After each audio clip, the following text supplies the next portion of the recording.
Hey everybody, it's Pastor Hugo. Thanks for tuning in to this week's Chosen lesson. I'm coming to you from my man cave tonight. I usually record at church, but this is the place where I relax and carry out my hobbies. We are in John 9, and it's kind of a strange story. I'm calling this one Chosen to Suffer. It's about a man born blind that Jesus encounters, and the Jewish teaching today was any infirmity was a result either of the person's sin or of the person's parent's sin. And so Jesus' disciples asked the logical question, who sinned, this man or his parents, that caused him to be born blind?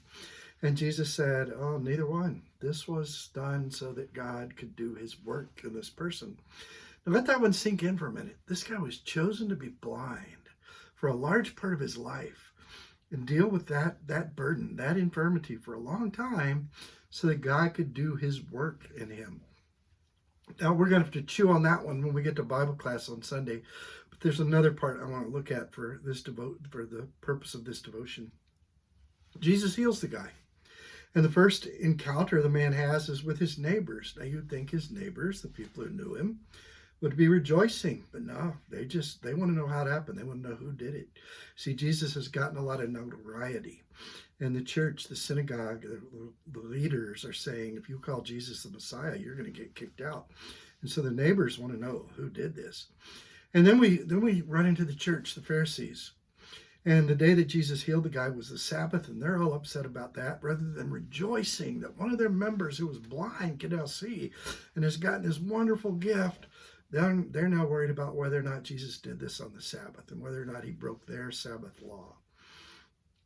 And then the next group we encounter is the guy's parents. And you'd think parents would support their child and be happy and rejoice in this wonderful gift, but they're afraid of the church. They're afraid that they're going to get kicked out if they say Jesus the Messiah did it. So they'd say, go ask our son. He's of age. They threw their son under the bus. And so they do go back to the man who was healed, the blind man who could now see, and ask him again. And this time he resorts to sarcasm, say, what, do you want to be one of his disciples too?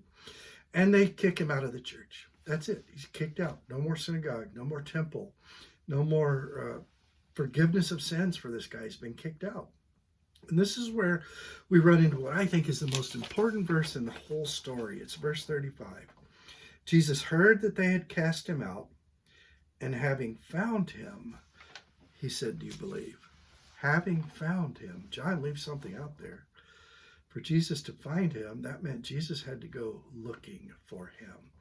And we can't overlook that fact. That tells us something about who our Savior is. He's the one who goes looking for the outcast, even the outcast that the church has kicked out. And it tells us something about the church too. You know, whenever we try to build walls to keep Jesus in and keep the right people in and keep the wrong kind of people out, Jesus is always going to be outside the walls, because that's the kind of Savior that he is. And then we learn something about our mission. We have to go outside the walls that we've built. We have to go outside the walls, and we have to find the outcast.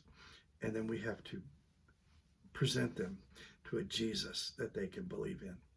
That's the thought I want to leave you with this week. We have to go outside the walls of the church, and we have to find the outcast, and we have to present them with a Jesus they can believe in. We'll talk about this more on Sunday morning Bible class, 8:30, Fellowship Hall, and Zoom. Contact me if you want to be a part of that. God's blessing on your week.